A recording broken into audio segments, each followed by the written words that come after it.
Shalom Aleichem, Assalamu Alaikum.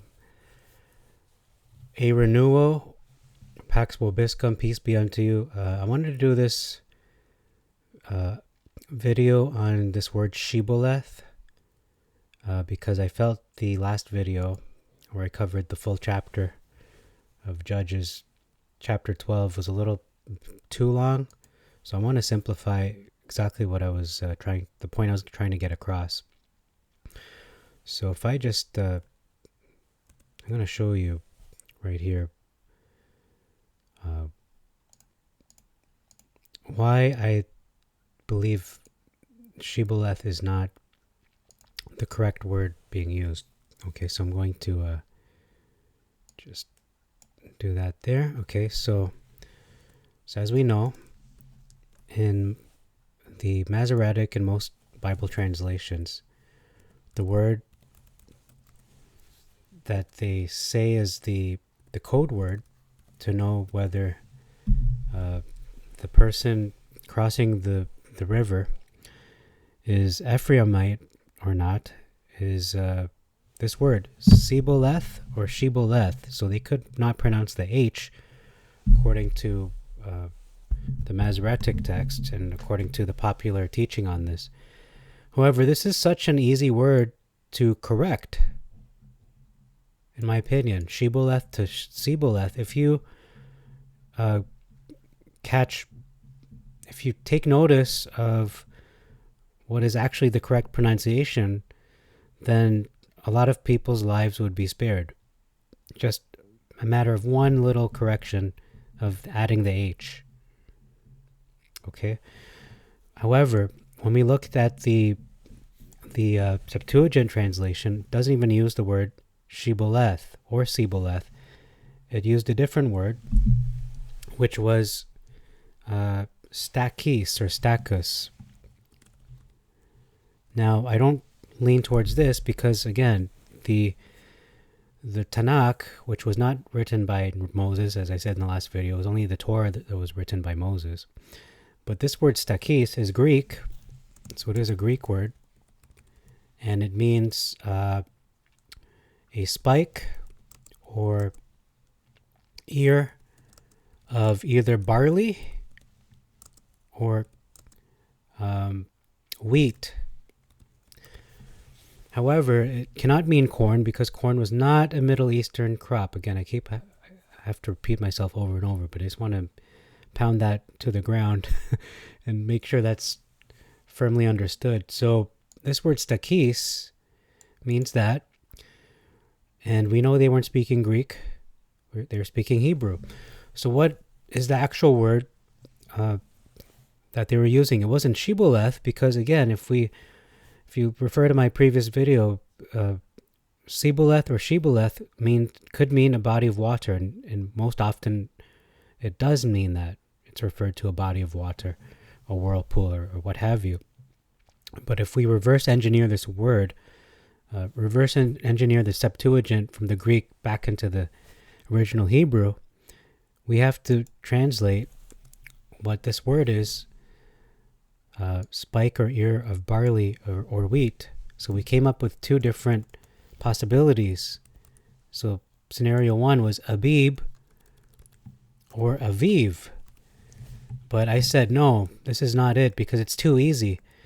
Aviv didn't even exist back then because ancient Hebrew, only the beit or bet was pronounced as a b. There was no vav back then. So it could only be Abib. So what's the other possibility? Well, a spike or ear of wheat, which is this word, melila. Okay, so let's break down this word into its many different permutations. So meh could be pronounced as meh, could be pronounced as may, could be pronounced as me. Okay, so that there's that. Li or lie can be pronounced as li, could be pronounced as lay or lie, among other ways. And then the last part, la, could be pronounced as la. So it's funny, but la or la with emphasis on the H. So with a lah. Or perhaps as a not a la sound, but a lay. So perhaps even a lay. I'm just going to put that in there. I don't think it was that, but just for argument's sake, could be either of these. So when we consider these different combinations, all right, let me just pause the video just to calculate. Okay, so after doing the math, it's something like 18 different possibilities. 18 different combinations you can have of pronouncing this word. Now, I also mentioned, and I posted a comment on my video just for information's sake, because it's something I did not mention, I forgot to mention, is that is this emphasis. When you put a different emphasis on words, for example, again, melila, I could say me li la in also 3 different ways. It could be me lila, so that's one possibility. It could be me lila, or it could be me lila.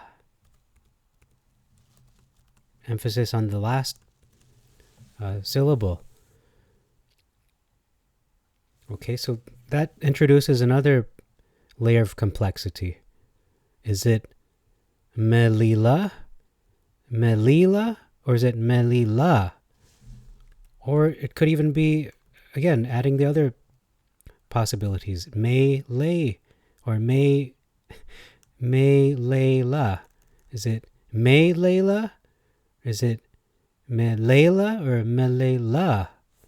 Or is it me Lila? Is it me Lila? Me Lila or me Lila? And the third factor to take into account is the speed they're saying it. Are they saying it melila? Okay, are they combining these syllables together? So it's something I just came up with right now. Are they speed saying it? Is it like that, melila? Or is it melila? Is it melila or melila? There you go. Another layer of complexity just added. In the way, do they bunch up the syllables? Or is it melila? Are they saying it that fast? Are they saying it melila? Do you see what I mean? Like there's different speeds at which one can pronounce this word. There's different stresses one can place depending on are they putting the accent on the first syllable, the second, or the third, and which key of pronunciation are they using for these different, again, permutations for pronouncing this word. So that's why I lean towards this word being the actual word that was used in this historical context of Judges 12, that it wasn't as simple as Shibboleth or Sibboleth. It wasn't as simple as Abib or Aviv, because again, Aviv didn't exist. In my opinion, it was probably Melila or Melayla or Milayla. So I hope this video saves you some time into this issue of what the actual code word was. It's an important topic because literally lives were at stake. And if they did not get the right pronunciation for this word, then, off with their heads, so to speak. They're dead. That's it for them. So I hope this presentation helped. I was using basically Microsoft Paint, but I thought this was a little more visually easily understandable, or at least for those who are more visual, you can see what I was trying to get at.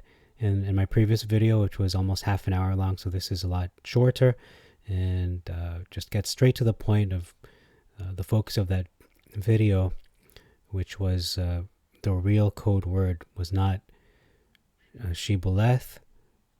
So what was it? And this is what it was, in my opinion. Melila, or any other hundreds of ways to say that. So thanks very much for your time once again, and stay tuned for our next video, Judges chapter 13. Shalom, shalom.